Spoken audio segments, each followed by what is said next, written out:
Assalamualaikum warahmatullahi wabarakatuh. Perkenalkan, nama saya Mus Akbar Abdillah dengan NIM 51112012443. Saya dari kelompok 1 dan teman-teman saya akan mempresentasikan tentang analisis manajemen risiko pada UMKM Teh Poci. Anggota kami di sini ada beberapa, di antaranya adalah Sinta Nusilawati, ada Abdul Razak, ada Hanif Saifuddin, dan Zihan Akilah Hufairo. Perkenalkan, nama saya Sinta dengan NIM belakang 244. Di sini saya akan menjelaskan profil perusahaan dari es Teh Poci. Teh Cap Poci atau lebih sering disebut Teh Poci sendiri merupakan merek dengan produk teh siap pakai. Ide produk teh siap pakai ini muncul dari budaya minum teh yang sudah ada sejak abad ke-17. Berdiri sejak tahun 1940-an, Teh Poci memberikan produk teh berkualitas beraroma melati yang kualitasnya terjamin. Dengan mempertahankan cita rasa asli Teh Poci tradisional, kini perusahaan tersebut terus melakukan inovasi rasa yang ditawarkan. Sekarang bukan hanya aroma melati saja, namun juga ada rasa vanila dan sebagainya. Teh poci pun biasa dijual dalam kemasan kotak yang berisi bubuk daun teh atau teh celup.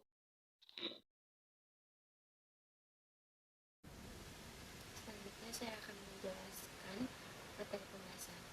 Yang pertama, identifikasi risiko. Yang kedua, pengukuran risiko. Yang ketiga, pemetaan risiko. Yang keempat, pengendalian risiko. Yang kelima, monitoring. Dan yang keenam, ada strategi.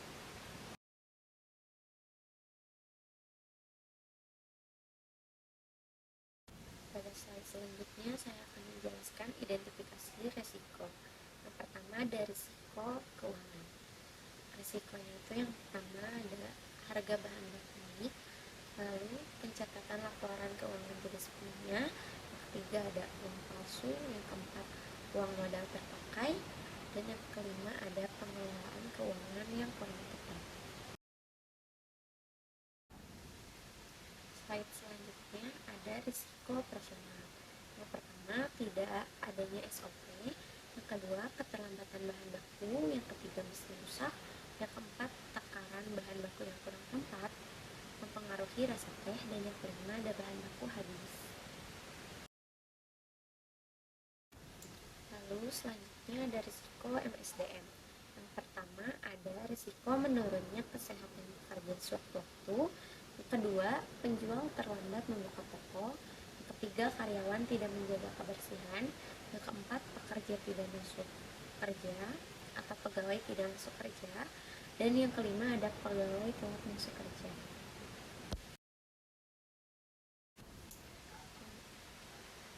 Lalu yang terakhir ada risiko MSDM.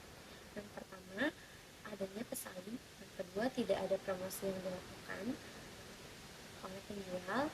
Yang ketiga, tidak ada target penjualan. Yang keempat, tren teh poci tidak bertahan lama sehingga pembeli teh poci menurun.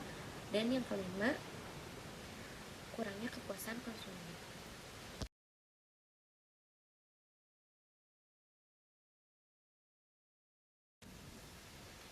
Lalu pada slide selanjutnya ada rumus pengukuran resiko. Yang pertama, tanpa bobot, rumusnya PE atau probabilitas terjadinya event sama dengan E per S.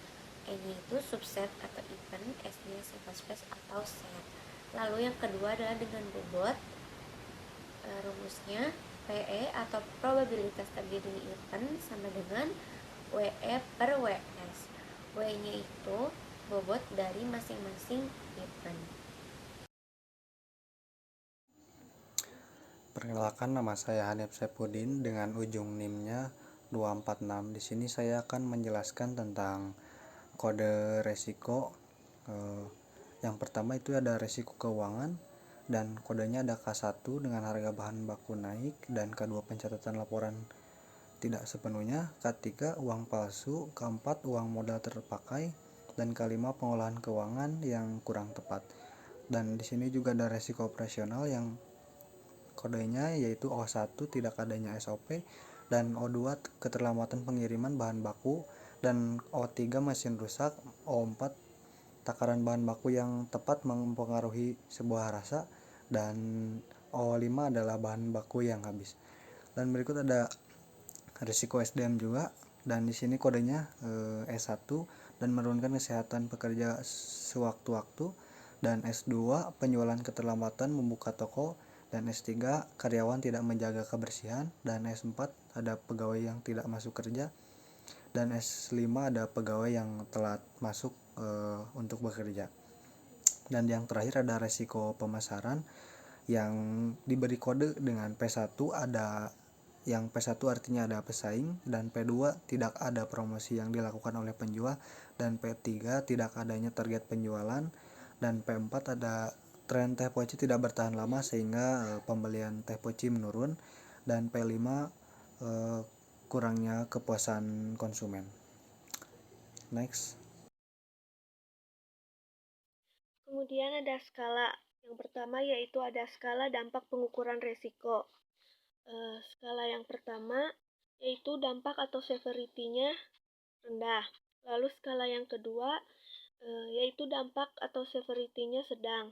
Lalu skala yang ketiga yaitu dampak atau severity-nya tinggi. Lalu yang kedua yaitu ada skala probabilitas pengukuran risiko. Skala yang pertama yaitu probabilitasnya rendah, lalu skala yang kedua yaitu probabilitasnya sedang, dan skala yang ketiga yaitu probabilitasnya tinggi.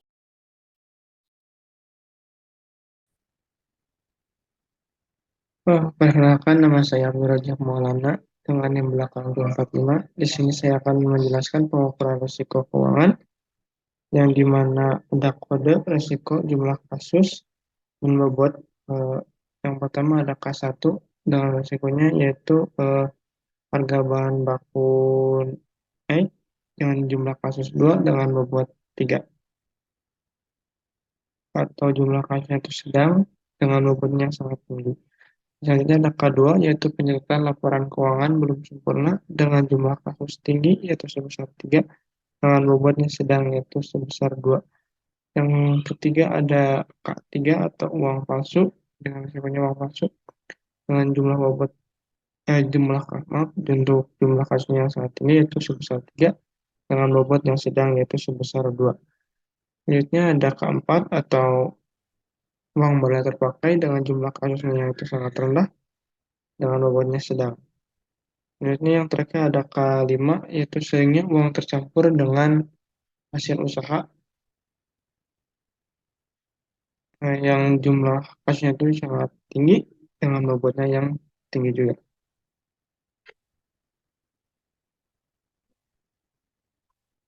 Untuk perhitungan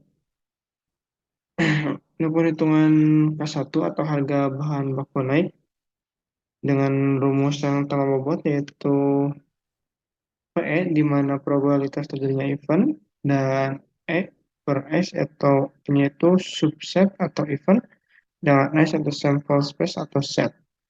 Yaitu untuk N-nya sebesar 2 dan subsetnya sebesar 12. Yang angka itu didapat dari untuk K1 jumlah kasusnya 2 dengan totalnya 12 sehingga mendapatkan hasil 0,1667 atau 16,7%. Dengan jika kita menghitungkan dengan bobot atau PE probabilitas terjadinya event itu bobot dibagi dengan bobot subsets dibagi dengan bobot sample space dengan hasil 6/29 atau sebesar 0,2069 atau kita bulatkan menjadi 20,7%.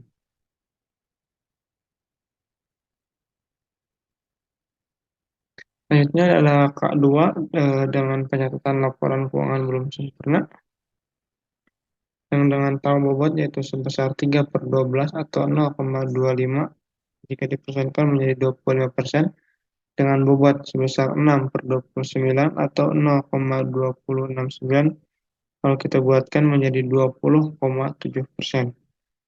Untuk uang palsu atau dengan kode K3 tambah bobot yaitu sebesar 3/12 sama dengan 0,25 atau 25% dengan bobot 6,6 dibagi 29 atau 0,2069 kalau kita bulatkan menjadi 20,7%. Selanjutnya yaitu uang modal terpakai atau K4 tanpa bobot sebesar 1/12 dengan hasil 0,0833 atau 8,3% dengan bobot 2/29 dengan hasil 0,0690 atau 6,9. Seringnya uang tercampur dengan hasil usaha tanpa bobot yaitu sebesar 3/12 atau 0,25 sebesar 20% dengan bobot yaitu dengan hasil 9/29 dengan hasil 0,3103 atau 31%. Jika dibulatkan semua hasil tanpa bobot sebesar 100% dengan bobot juga 100%.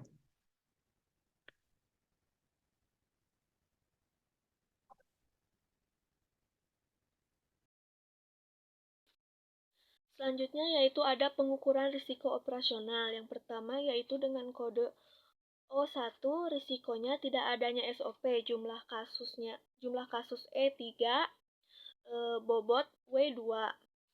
Lalu yang kedua ada O2, risikonya keterlambatan pengiriman bahan baku, jumlah kasusnya 2, bobotnya 2. Lalu yang ketiga yaitu ada O3, risikonya mesin rusak, jumlah kasusnya 1, bobotnya 3. Lalu yang keempat atau O4, risikonya takaran bahan baku yang kurang tepat mempengaruhi rasa teh. Jumlah kasusnya 1, bobotnya 2. Lalu yang kelima atau O5, risikonya bahan baku habis. Jumlah kasusnya 2, bobotnya 3. Total dari jumlah kasus yaitu 9 dan total dari bobot yaitu 12. Selanjutnya ada pengukuran probabilitas tidak adanya SOP atau O1. Yang pertama yaitu ada tanpa bobot dengan rumus PE sama dengan 3/9 sama dengan 0,3333 atau 33%. Lalu dengan bobot PE sama dengan 2 dikali 3 per 2 dikali 3 ditambah 2 dikali 2 ditambah 3 dikali 1 ditambah 2 dikali 1 ditambah 2 dikali 3 sama dengan 6/21 sama dengan 0,2857 atau 28,57%. Lalu selanjutnya ada probabilitas keterlambatan pengiriman bahan baku dengan kode O2 tanpa bobot yaitu PE sama dengan 2/9 sama dengan 0,2222 atau 22,22%. Lalu selanjutnya ada dengan bobot PE sama dengan 2 dikali 2 per 2 dikali 3 ditambah 2 dikali 2 ditambah 3 dikali 1 ditambah 2 dikali 1 ditambah 2 dikali 3 sama dengan 4/21. Hasilnya 0,1904 atau 19,4%. Lalu selanjutnya yaitu probabilitas mesin rusak dengan kode O3 tanpa bobot yaitu PE 1/9 dengan hasil 0,111 atau 11,1%.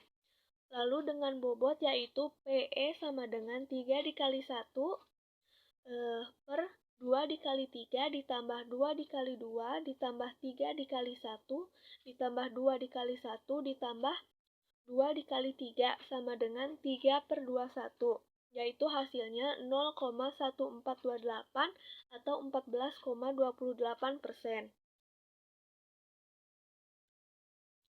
Lalu ada probabilitas takaran bahan baku yang kurang tepat mempengaruhi rasa teh dengan kode O4 tanpa bobot yaitu PE sama dengan 1/9 dengan hasil 0,111 atau 11,1%. Dengan bobot yaitu PE sama dengan 2 dikali 1 per 2 dikali 3 ditambah 2 dikali 2 ditambah 3 dikali 1 ditambah 2 dikali 1 ditambah 2 dikali 3 sama dengan 2 per 21 dengan hasil 0,0952 sama dengan 9,52%. Lalu ada probabilitas bahan baku habis dengan kode O5 tanpa bobot yaitu PE sama dengan 2 per 9 sama dengan 0,2222 atau 22,22%. Dengan bobot yaitu PE sama dengan 2 dikali 3 per 2 dikali 3 ditambah 2 dikali 2 ditambah 3 dikali 1 ditambah 2 dikali 1 ditambah 2 dikali 3 yaitu 6 per 21. Hasilnya 0,2857 atau 28,57%. Di sini saya akan mempresentasikan perhitungan dari risiko MSDM, yang dimana itu risikonya ada 5. S1 yaitu risiko menurunnya kesehatan pekerja sewaktu-waktu, yang dimana eventnya ada 2 kali jumlah kasus, bobotnya 2. Terus yang kedua ada penjual terlambat membuka toko, eventnya ada 3 kali kejadian dan bobotnya itu 3. Selanjutnya ada risiko yang ketiga, karyawan tidak menjaga kebersihan. Jumlah kasusnya sebanyak 3 dan bobotnya 1. Lalu ada pegawai tidak masuk kerja. Jumlah kasusnya 1, bobotnya 2. Lalu yang terakhir ada pegawai telat masuk kerja. Jumlah kasusnya 1, bobotnya 2. Yang dimana sampel paste-nya itu totalnya ada 10 bobot. Perhitungan yang pertama, probabilitas S1 menurunnya kesehatan pekerja sewaktu-waktu, yang dimana perhitungan tanpa bobot event dibagi sampel paste, yang dimana eventnya 2 bobotnya, terus sampel paste-nya 10, 2 dibagi 10 yang dimana 0,2 menghasilkan 0,2, yang terakhir ada 20% bobot tanpa bobot probabilitas S1. Lalu apabila perhitungan 2-nya event dikali bobot dibagi jumlah kasus, tiap kasus dikali bobot, yang dimana di sini 2 kali 2 4 dan sampel paste-nya totalnya 20 dengan hasil 0,2 sama dengan 20%. Lanjut probabilitas S2 perhitungan tanpa bobot, dimana ya eventnya 3 dan sampel paste-nya 10. 3 dibagi 10 sama dengan 0,3, antara lain 30%. Lanjut dengan bobot, yang dimana menghasilkan 9 per 20 sama dengan 0,45 atau bisa dipersenkan 45%. Lanjut probabilitas yang ketiga tanpa bobot menghasilkan angka 3 per 10 yang dimana menghasilkan 0,3, antara lain apabila dipersenkan 30%. Lanjut dengan bobot, yang dimana 3 kali 1 menghasilkan 3, sampel paste-nya per 20. 3 per 20 sama dengan 0,15. Apabila dipersenkan 15%.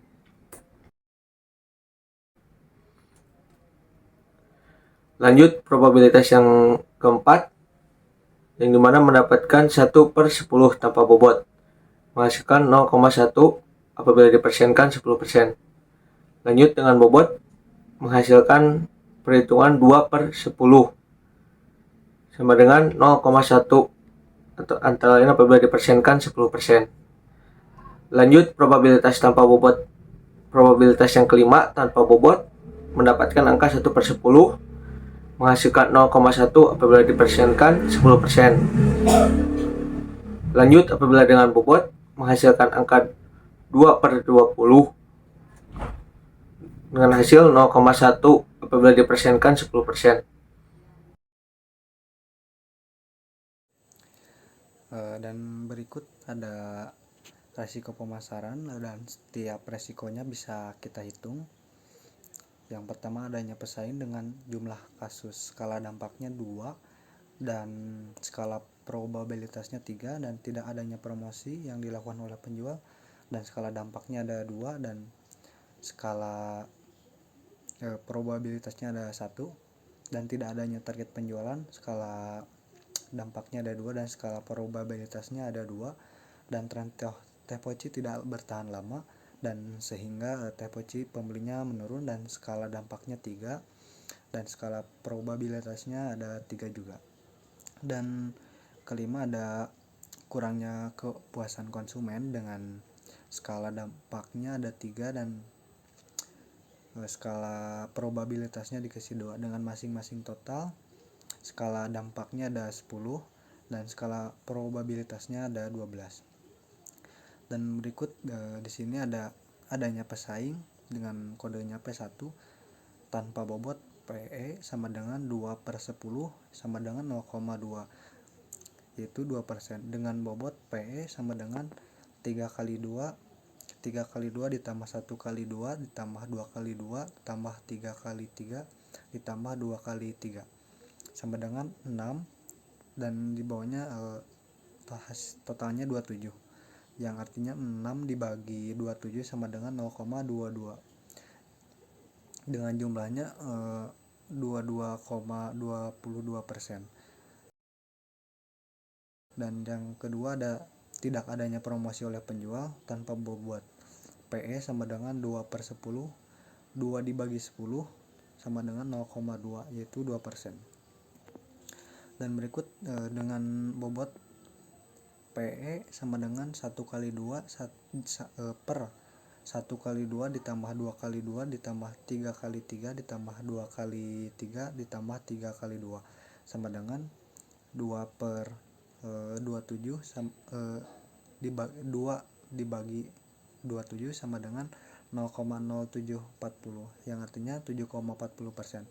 Yang ketiga tidak adanya target penjualan, yaitu P3 tanpa bobot PE sama dengan 2 dibagi 10 sama dengan 0,2, yang artinya 2%, dengan bobot PE 2 kali 2 tambah 3 kali 3 tambah 2 kali 3 ditambah 3 kali 2 ditambah 1 kali 2, dengan jumlah totalnya ada 4/27 sama dengan 0,1481, yang artinya 14,81%.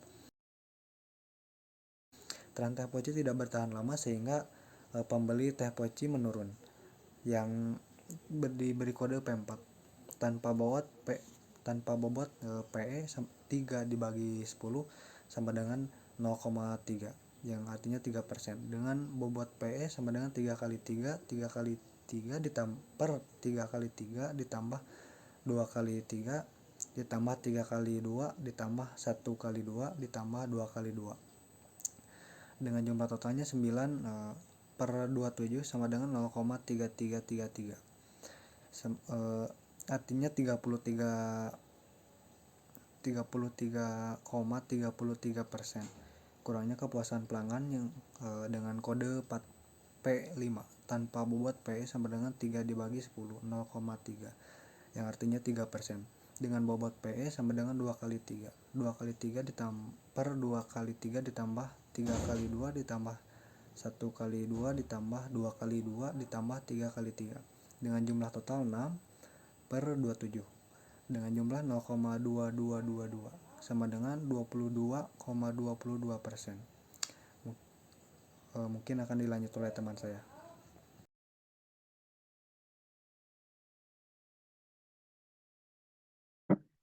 Di sini saya akan menjelaskan tentang pemetaan risiko atau diagram, yang dimana horizontal adalah probabilitas, sedangkan vertikalnya adalah dampak. Oke. Setelah teman-teman saya menghitung mulai dari risiko keuangan, SDM, operasional, dan pemasaran, maka terdapatlah hasil pemetaan risiko ini, yang dimana untuk kuadran 3 yaitu sering terjadi dan berdampak rendah, yaitu adalah dengan kode S3. Untuk kuadran 4 yaitu paling kecil kemungkinan terjadi dan berdampak sedang, yaitu dengan kode K4, O4, P2, S4, dan S5. Untuk kuadran 5 jarang terjadi dan berdampak sedang, yaitu untuk kode O2 dengan S1. Kuadran 6 sering terjadi dan berdampak sedang untuk kode K2, K3, dan 01. Untuk kuadran 7, paling kecil kemungkinan terjadi dan berdampak tinggi yaitu untuk kode O3, P3, dan P5. Untuk kuadran 8, jarang terjadi dan berdampak tinggi yaitu untuk kode K1, O5, dan P1. Sedangkan untuk kuadran 9 yaitu dengan probabilitas yang sangat tinggi dan dampak yang sangat tinggi atau sering terjadi dan berdampak tinggi yaitu untuk kode K5, S2, dan P4. Terima kasih.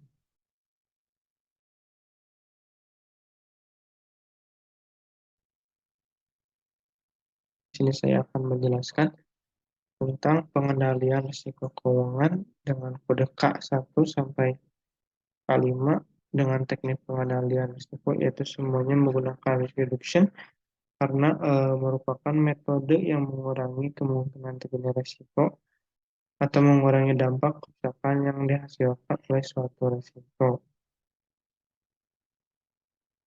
Yang pertama ada K1 dengan risiko harga bahan baku naik.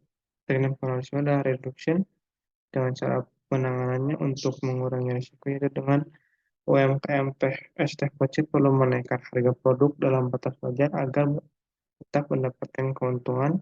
Selanjutnya ada K2 atau pencatatan laporan keuangan belum sempurna dengan teknik risiko yaitu risk reduction. UMKM STFOC perlu membuat pencatatan laporan keuangan agar dapat mengetahui berapa pengeluaran dan keuntungan yang didapatkan, atau kita juga bisa menggunakan backup atau menyimpan data laporan keuangannya, disimpan misalnya menggunakan aplikasi yaitu. Selanjutnya ada K3 atau uang palsu dengan teknik kepala risiko itu risk reduction. Dengan cara penanganannya itu kita harus melatih atau memberitahu karyawan untuk lebih teliti dalam menerima uang karena kita yang tidak tahu ya mana yang benar-benar jujur ataupun yang memberikan uang palsu. Jika ada keempat atau uang modal terpakai yaitu risk reduction, yaitu perlunya penyertaan pendapatan untuk menyisihkan modal. Tidak semua keuntungan itu disatukan dalam satu laci. Perlunya memisahkan gitu antara modal usaha dengan modal pribadi. Selanjutnya ada kalimat yang terakhir, seringnya uang tercampur dengan hasil usaha yang teknik modalnya risk reduction dengan cara penanganan risiko yaitu simpan di tempat aman dan pisahkan agar tidak tercecer dengan uang lainnya. Sama seperti yang keempat, kita harus menyisihkan uang bisa disimpan di bank tentunya agar lebih aman ketika sudah memilah antara uang modal sama uang usaha. Kalau untuk uang modalnya kita akan simpan di tempat aman yaitu misalnya di bank, dan uang usaha biar bisa dipakai dengan uang usaha yang lainnya seperti membeli bahan baku dan yang lainnya. Mungkin itu dari saya. Terima kasih.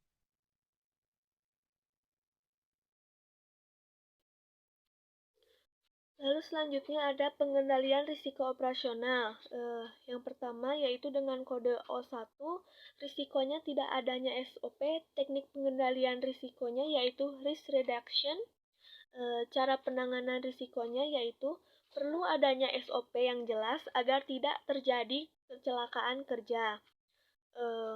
Lalu yang risiko yang kedua yaitu dengan kode O2, risikonya keterlambatan pengiriman bahan baku. Teknik pengendalian risikonya yaitu risk reduction. Cara penanganan risikonya yaitu pemilik usaha perlu memiliki stok persediaan bahan baku yang lebih. Apabila terjadi keterlambatan pengiriman, penjual masih bisa berjualan karena memiliki stok bahan baku lebih di gudang. Lalu yang ketiga yaitu dengan kode O3, risikonya yaitu mesin rusak. Teknik pengendalian risikonya yaitu risk reduction. Cara penanganannya, pemilik usaha perlu melakukan pengecekan dan merawat mesin secara rutin. Lalu yang keempat dengan kode O4, Risikonya yaitu takaran yang kurang tepat mempengaruhi rasa teh. Teknik pengendalian risikonya yaitu risk reduction. Cara penanganan risikonya yaitu membuat SOP penakaran minuman. Lalu yang kelima yaitu dengan kode O5. Risikonya yaitu bahan baku habis. Teknik pengendalian risikonya yaitu risk reduction.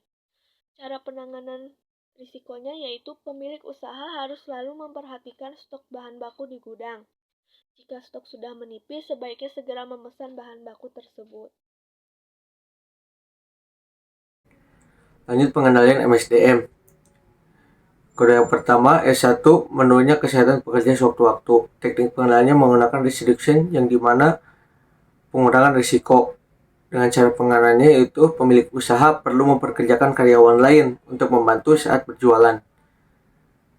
Lalu risiko yang kedua, penjual terlambat membuka toko. Teknik pengendaliannya sama menggunakan risk reduction. Dengan penanganannya, pemilik usaha perlu membangun motivasi produktivitas pada diri sendiri dan pegawai dengan lebih baik. Lalu yang ketiga ada karyawan tidak menjaga kebersihan. Pengendaliannya menggunakan risk reduction, yang dimana perlunya pengecekan terhadap karyawan dan tegas terhadap karyawan. Yang keempat, pegawai tidak masuk kerja.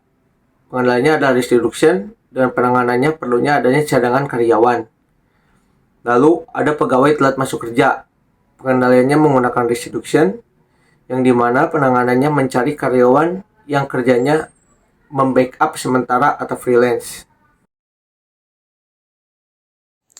Dan dilanjut dengan pengendalian resiko pemasaran. Yang pertama adanya pesaing. Teknik pengendalian resikonya ada risk retention. Cara penanganan resikonya menciptakan ciri khas setiap produk maupun dari segi harga maupun dari rasa. Yang kedua ada tidak adanya promosi oleh penjual. Nah, di sini ada teknik pengendalian resiko yaitu risk reduction dengan memasang spanduk di jalan atau brosur dan memberikan diskon kepada pelanggan yang agar dapat mengetahuinya. Yang ketiga, tidak adanya target penjualan. Dan di sini teknik pengendaliannya dari risk reduction. Setiap menjalankan usaha harus mempunyai target agar bisa lebih maju dan fleksibel di masa yang akan datang. Yang keempat ada tren teh poci tidak bertahan lama sehingga pembeli menurun. Dan cara pengendaliannya resiko di sini ada risk reduction juga, selalu menginovasi produk dari masa ke masa. Yang kelima ada kurangnya kepuasan pelanggan. Teknik pengendalian resikonya ada risk retention dengan meningkatkan mulai dari pelayanan seperti menerapkan 3S, senyum, sapa, salam.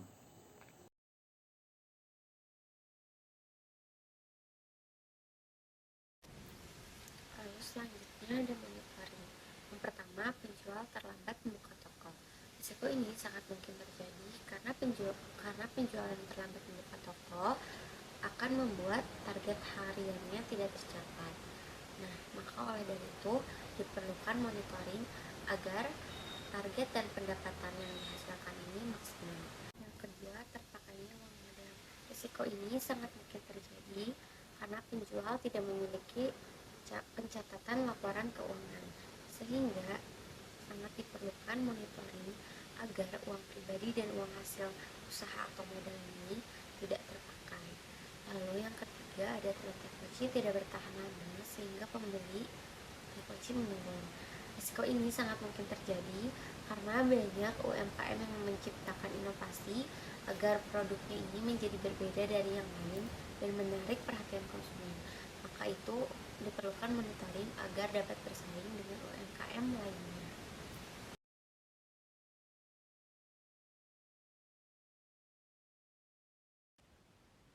Lalu yang terakhir adalah strategi yang harus dilakukan teh poci. Yang pertama, pastikan bahwa teh poci yang ditawarkan selalu memiliki kualitas yang konsisten dan berkualitas tinggi. Yang kedua, memanfaatkan media sosial dan platform online untuk mempromosikan produk teh poci. Yang ketiga, berikan pelayanan yang ramah dan profesional kepada para pelanggan. Lalu yang keempat ada selalu pantau penjualan dan performa bisnis secara berkala. Dan yang terakhir, perhatikan kebersihan tempat produksi, perawatan, dan area penjualan.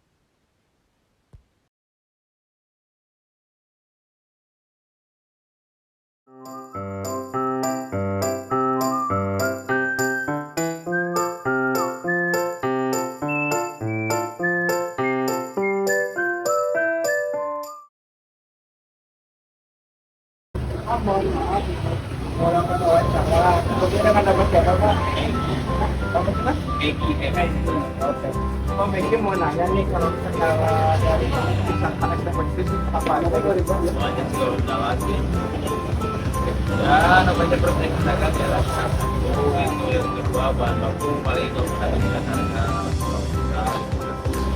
kedua peran juga mengenai yang lain paling dagang kalau Kalau pernah ada nggak sih Bu, ada kendala kayak keterlambatan ya buat bahan karena tempat terlalu dibutuhkan bagaimana cerita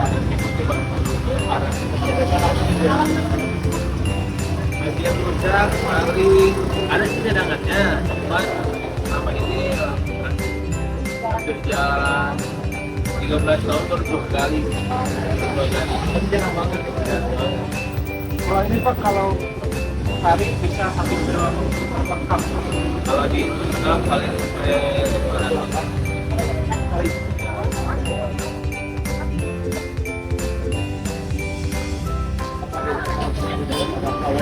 ada satu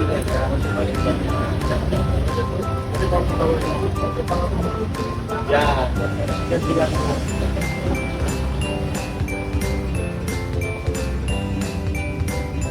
Ini kalau untuk yang paling favorit apa? banyak favorit sih banyak itu lemon kayak gitu Kalau yang banyak banget sih lemon original original, berarti paling banyak original bisa sampai 3 kali nggak ada Pak? Original berarti 300 kali.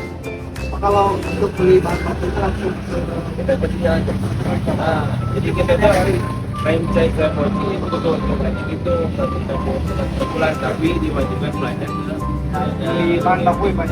di bahan bakunya kayak sealer, sedotan, rasa, teh, rasa-rasa yang lain dari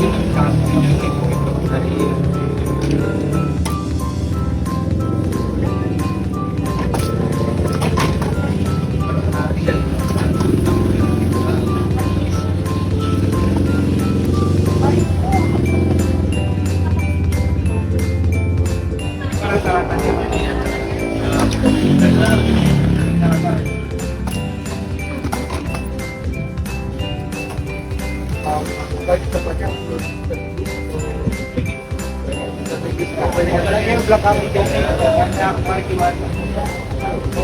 Sewa nggak Pak?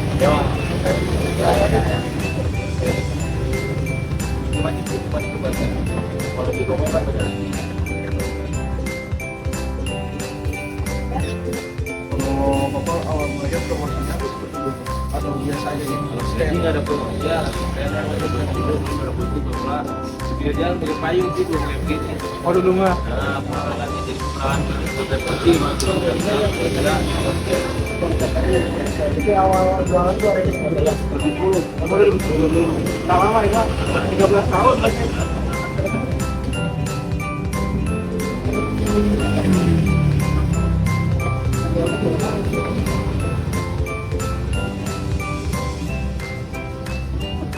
Tapi kalau percaya menurut Bapak kalau bisa sih sama aja lah ya karena kadang-kadang kayak gitu oh yang ini harus jangan tinggal gimana keren ada kayaknya bertahan ya Pak. sekarang oh itu deh Indonesia banyak kecil ayam sama ayam